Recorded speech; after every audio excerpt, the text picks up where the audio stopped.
question number 2, it's possible to differentiate the function to compute y prime without using the new technique, without using the log differentiation. But it's much easier if we use. You just imagine if we do not use the log differentiation, you need to use the product rule many times. So do you see on numerator you have the product of 4 functions? You have to regroup. You have to use product rule many times at least, right? And the quotient rule once, probably chain rule once, quotient rule once, product rule, I don't know how many times, many times. Okay. I'm not going to show you that. Okay, it's pretty long. It's very long actually. But I'm going to show you a simpler way if we use the new technique, the log differentiation technique. Okay.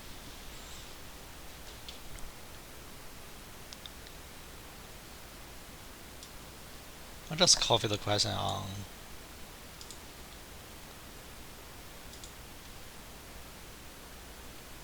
I will copy the question to the PowerPoint later. Okay. But for this one, so before we do the question, in the future you could use the 3 formulas on many things in one step. I'm trying to say, okay, I will show you what I mean. If I want you to simplify the following, I will give you the long way, but I want you to see the short way. Okay. If I want you to simplify the following, so now let's say natural log of, so now let's say whatever radical. Do you want to use radical or do you want to use exponent form? Exponent form, okay. So maybe, so now let's say if you have something like this, should I use f, a, and b? So can I use fg? So how about f1, f2? All of these guys are functions, okay. And then f3, how about f4? Okay. On numerator you have 4 functions. On denominator, so how about however many functions you have? So now let's say g1, g2, and then g3, and g4, g5. So now let's say 5 functions. Okay. And then the whole thing to the power of another function. So now let's say I used f, I used g. So how about h? Okay. All of these guys are functions of x. I just did not write x to save time. Okay. Or you could imagine on numerator you have 4 numbers. You multiply 4 numbers. On denominator it's the product of 5 other numbers. Okay. At this location you have to the power of another number. Now try to understand me. Okay. Now I want you to repeatedly use the 3 formulas if I'm looking for the final answer only. So maybe I'm going to do the thing in some more steps. Okay. At least in one more step. The first thing you do is to bring down this h. It's possible, right? Using property number 3. Can label the properties. Property number 1, property number 2, property number 3. Okay. Using property number 3, we can bring down this h. Bring h before the log. It's permissible, right? After doing that, you have h times natural log of. A little messy, but I think you know what's going on. Okay. On numerator you have f1, f2, f3, and then f4. On denominator you have g1, g2, g3, and then g4, and then g5. In the future, you do not have to show the thing in too many steps, but in order it's easier to see what's going on, I'm going to do it to add at least one more step. Okay, you have h and then times. Now you apply property number 2, the quotient of 2 functions. You treat the whole numerator as okay. You treat the whole thing inside the square brackets as a quotient. Okay, as a quotient. So you have natural log of the quotient of 2 functions is equal to natural log of f1 and then f2 and then f3 and then f4, right? And then minus. So do you see the quotient is converted to a subtraction on the right hand side, right? minus natural log of, so now let's say g1, g2, g3, g4, g5. That's my natural log. That's my natural log. Okay.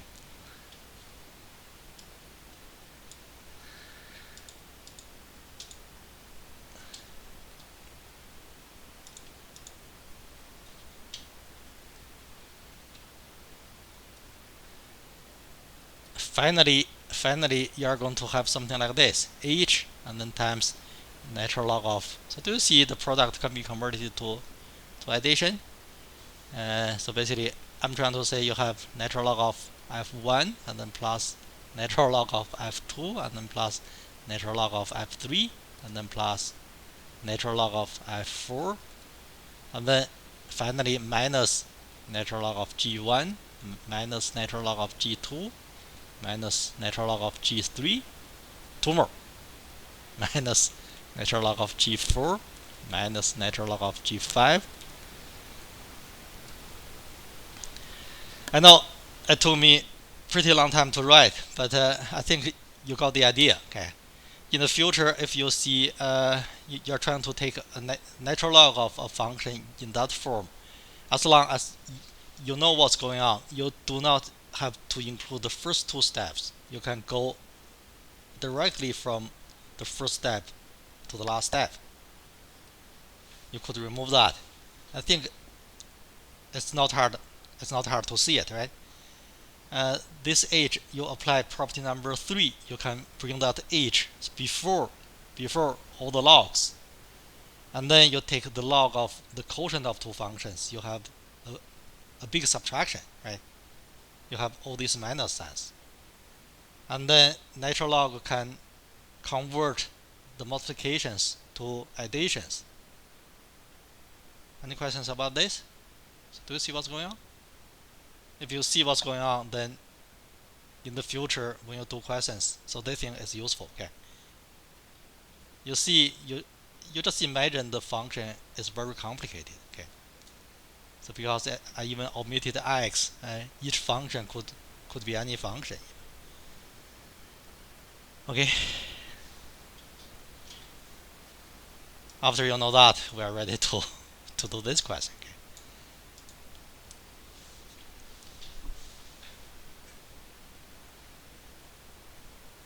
The final answer could be a little bit long, but the idea is actually simple. Okay.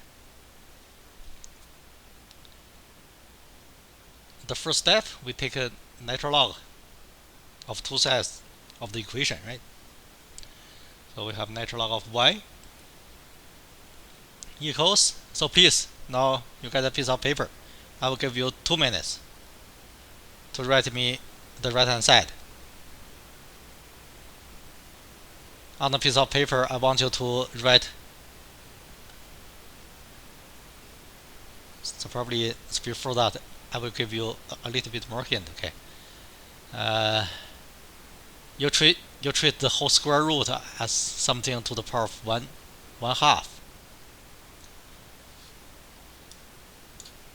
Sorry. To make it better to understand, you have y. Okay. Should I copy everything? So can I just write the whole brackets? The whole brackets, and then to the power of 1/2. You see what's going on, right? You take square root of anything, you convert the square root of anything, the whole thing, to the power of 1/2. Okay, now I'm not going to omit anything. You just keep on going. Okay, if you know what's going on, you just keep on going. It's okay. I'm trying to save a little time. I think I can do that.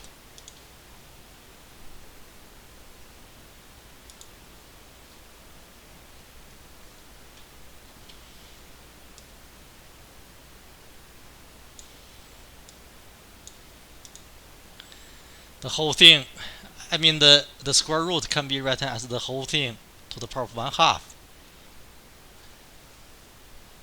In this step, I did not do anything. Okay, I just converted the square root thing to something to the power of 1/2. In next step, you take natural log. If you can see the natural log in one step, you do not have to write the thing in too many steps. But whatever you do, natural log of y is going to be 1/2 times natural log of x plus 1, and then plus natural log of x minus 1, and then plus natural log of 3x plus 4, and then plus natural log of 4x plus 5. Write down the numerator, okay? And then for denominators, because you have a big quotient, the quotient is converted to a subtraction. You will have something like minus natural log of, so inside the brackets, okay? Inside the brackets,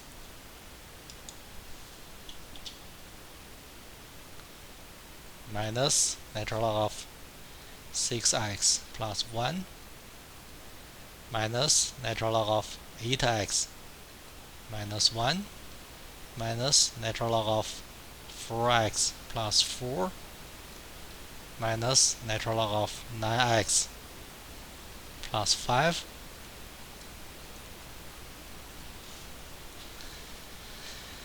I'm trying to say, using the property we just mentioned in here, you could get that in one step. It's nothing hard, right? No calculus has been involved so far.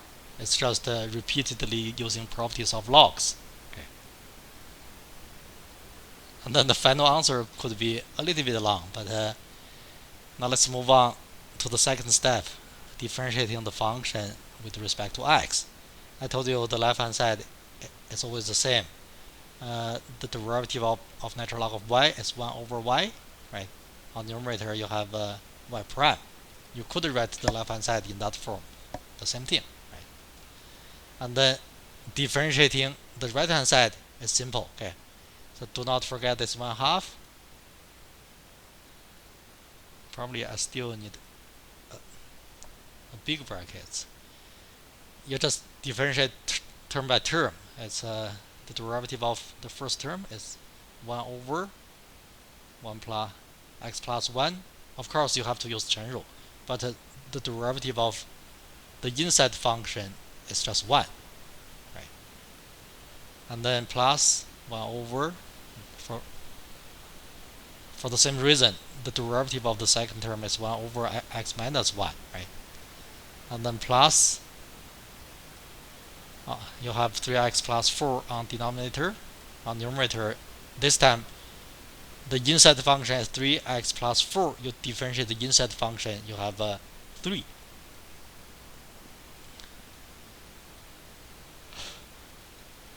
Four over 4x plus 5. I know this is boring, but I'm trying to make my point. I'm not going to read. I think you know what's going on already.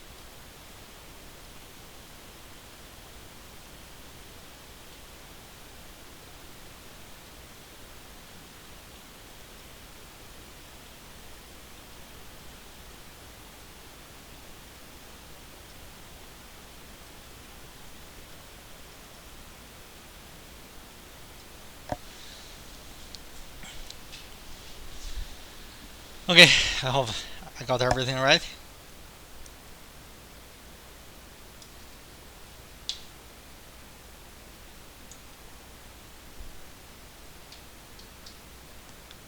Any questions about this? If you don't have any questions, I'll write the final answer in the next step. I think the final answer is going to be something like this. Y prime equals, you multiply two sides of the equation by y. So do not forget this 1/2. Okay. I can get the whole thing from the given function. That's y, right? That is y.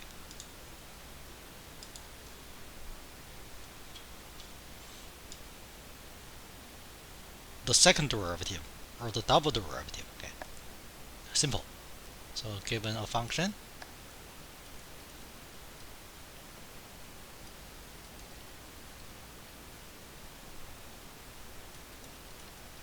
that's my function. Okay, so probably I had a typo, but that's function. For a function, let's say y equals f of x. Of course, it must be possible to differentiate the function many times. So by that I mean the second derivative is denoted by f double prime. You write two primes. Okay.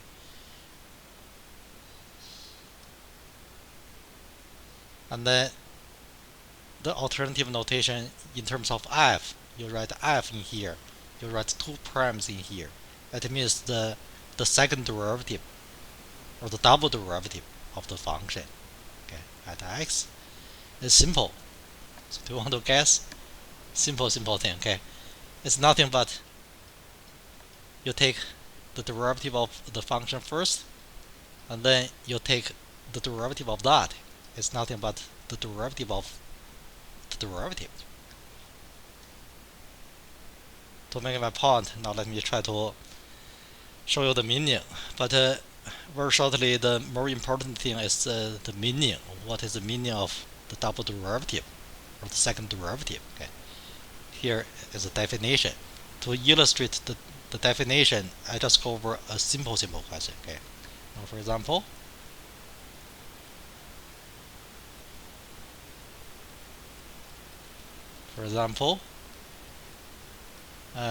if the function, so now let's say f of x is equal to sine of x.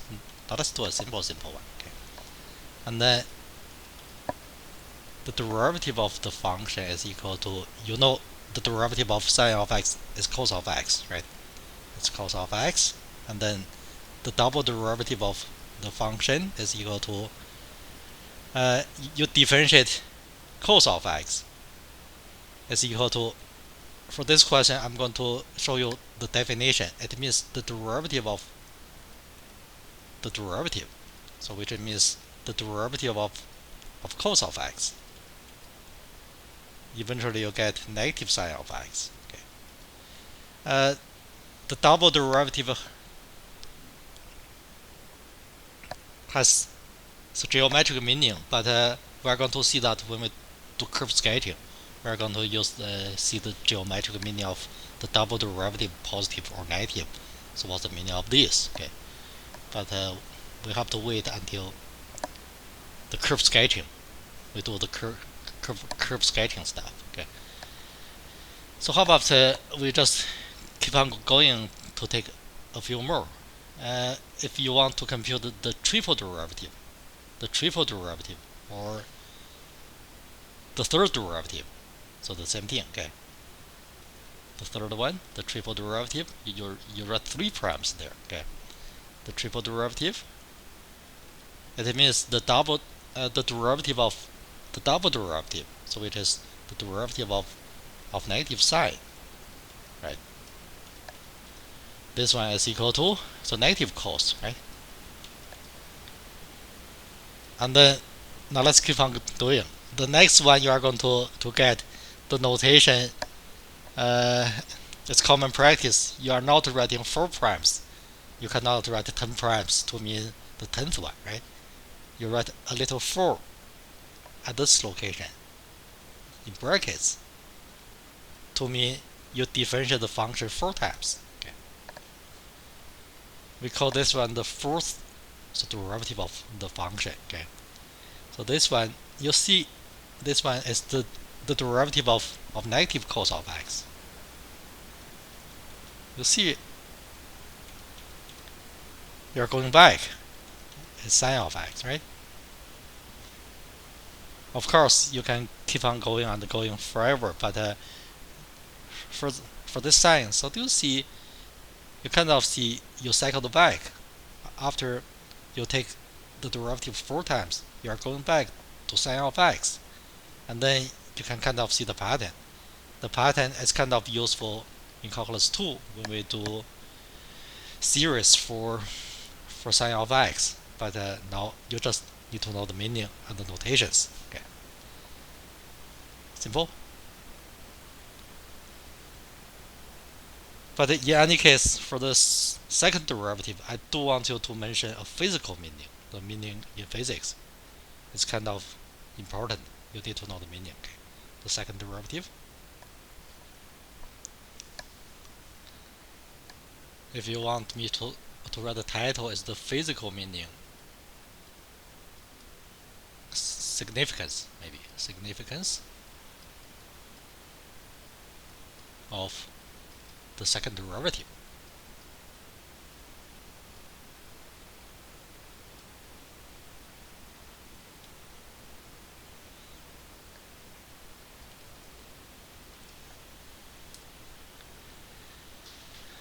Okay. Now try to follow me. Okay. If so now let's say the displacement function. If you do not know the term displacement, if you did not learn that in physics, you just imagine the displacement as distance. Of course, so there's a difference, but you could imagine the displacement as the distance. Okay. If the displacement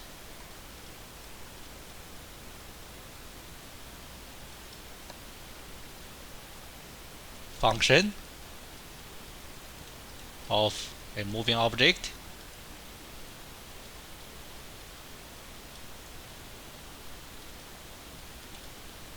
is denoted by using, so now let's say I'm going to use s for displacement. Okay, is s equals f of t, or we can say a object is moving along a straight line according to that equation. And then, so do you want to recall the physical meaning of the derivative of the function? Anybody try to write in the chat message? What is the derivative of the function, the physical meaning? I'm looking for a term you learned in physics. Velocity, right? Is the velocity. And then we have seen that many times. The derivative at a number is the instantaneous velocity. If you differentiate the function, yeah, instantaneous velocity. If you differentiate the function, you have the velocity function. Okay, and then the velocity function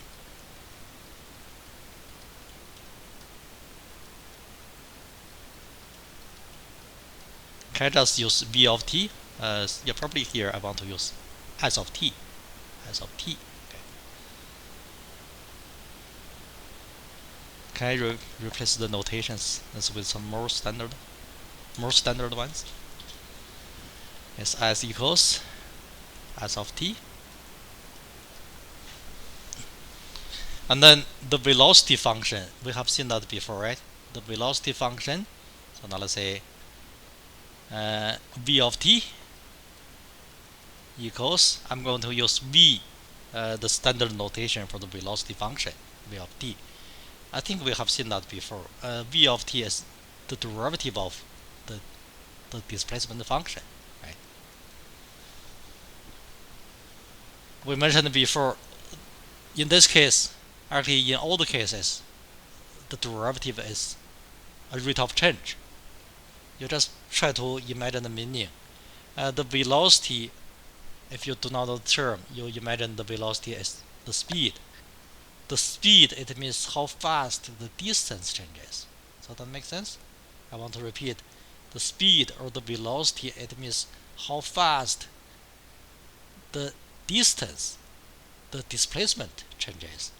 It's a rate of change. Okay.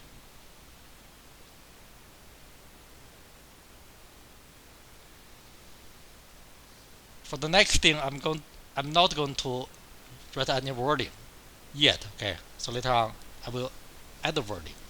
Now I want you to tell me the meaning of the velocity, as what is the meaning of the derivative of the velocity.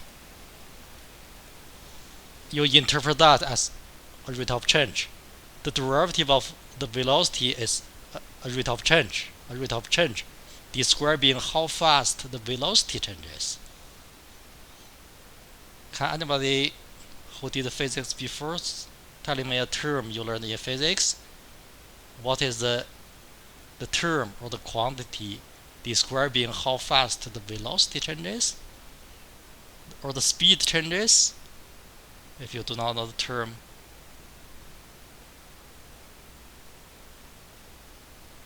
I'm going to rephrase my question. Okay, acceleration is right. Acceleration is right. Okay, the derivative of the velocity so describes how fast the velocity changes. It's a rate of change, right? How fast the velocity changes, it means how fast the speed changes. I know it's not 100% accurate to say that. So there's a difference between the velocity and speed.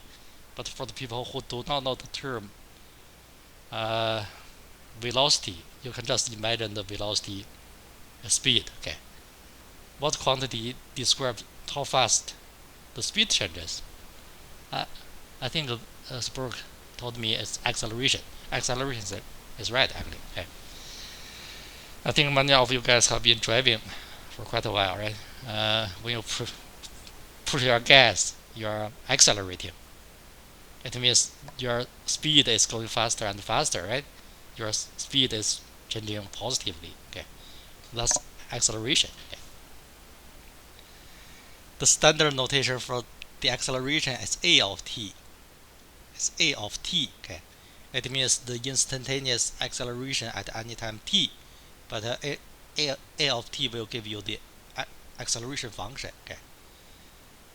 In terms of the given function s of t, in terms of the displacement, a of t is the derivative of v of t, so which means the second derivative of the displacement. So that makes sense? Now I'm going to add the wording. If the displacement function of a moving object is s of t, and then the velocity function is that. Maybe moreover. I do not have to write moreover. Okay, and then the acceleration. I want to write moreover, so why not? The acceleration function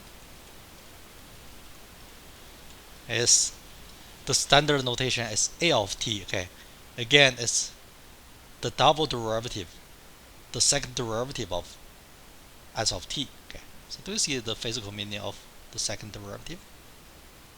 The physical meaning of the second derivative is that if s of t is interpreted as the displacement function, and then the second derivative is actually the acceleration function. So that makes sense? Okay, now we're going to use this point to do some questions.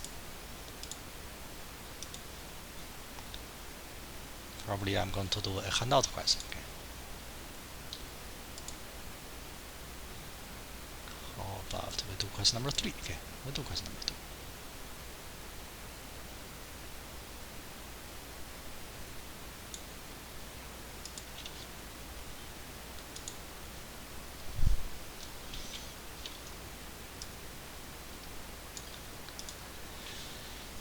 In the question, you are given the displacement function of a moving object is given by s of t, so whatever the meaning. I know some people told me the function may not make too much sense, so later on the acceleration is a gigantic number, but you just imagine it's not on Earth, it's somewhere in space. You have a moving object governed by that function. Okay.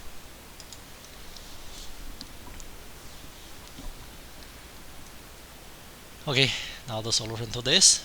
Now we are looking for the acceleration of the moving object after 2 seconds.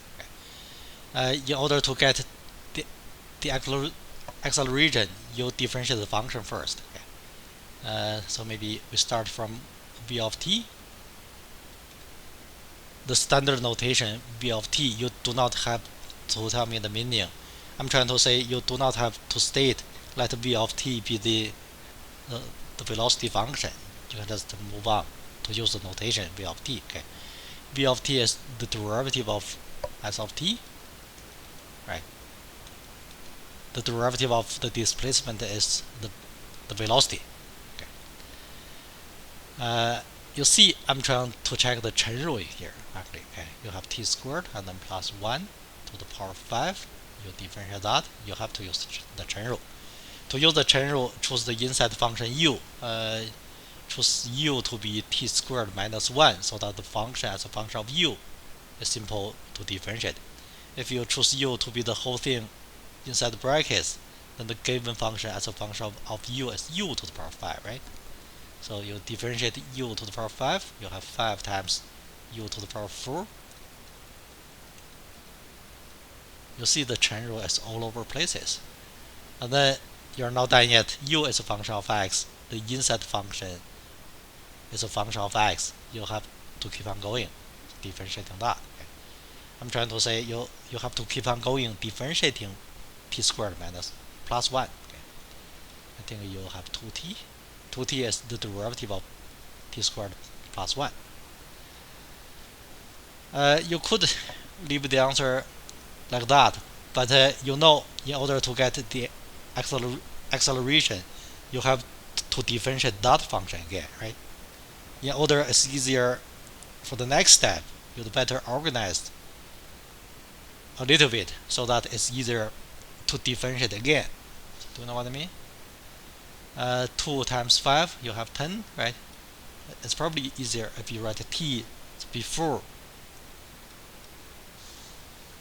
You know what I mean? You write t is before t squared plus 1 to the power 4, I mean, okay. And then you have to copy t squared and then plus 1 and then to the power 4. Now we have the velocity function. You just keep on doing to get the acceleration function first. Okay. Acceleration function is equal to the derivative of the velocity, which means the derivative of 10t and then times t squared plus 1 and then to the power 4, right? And then, yeah, you differentiate that. Okay, to differentiate this guy, you have to use the product rule followed by 乘入. Okay, can I just move on?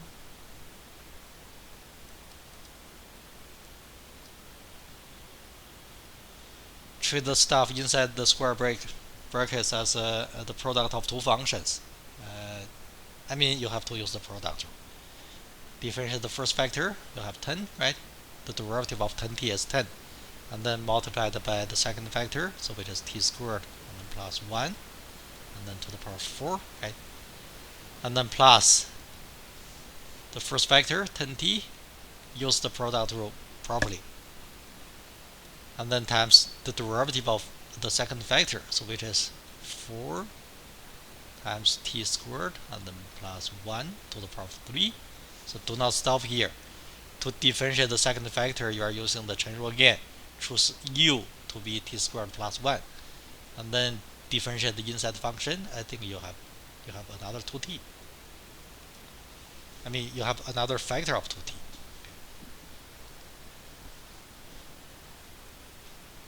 If you want to organize a little better, I think the first factor is going to be, the first term is 10 times t squared and then plus 1 to the power 4. And then I don't know how many t's, 10 times 4 and then times 8. So do you have 80? And then times t, and then times t squared plus 1 to the power of 4. To the power of 3, sorry.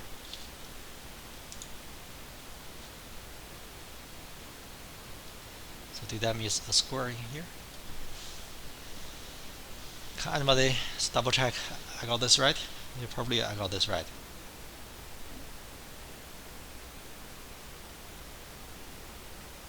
But that's not the final answer. That's not the final answer.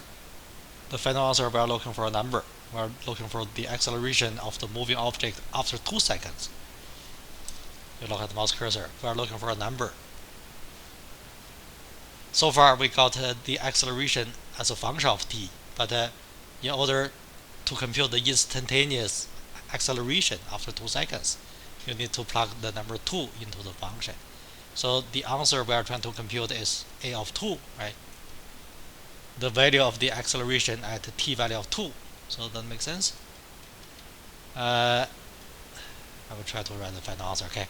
Probably it's 10 times 2 squared and then plus 1. Wherever you see t, you replace t with 2, okay? To the power 4. And then plus 80, and then times 2 squared. 2 squared. And then times 2 squared. Plus 1, and then the whole thing cubed. Of course, you need a calculator to get the final answer. But can I stop here?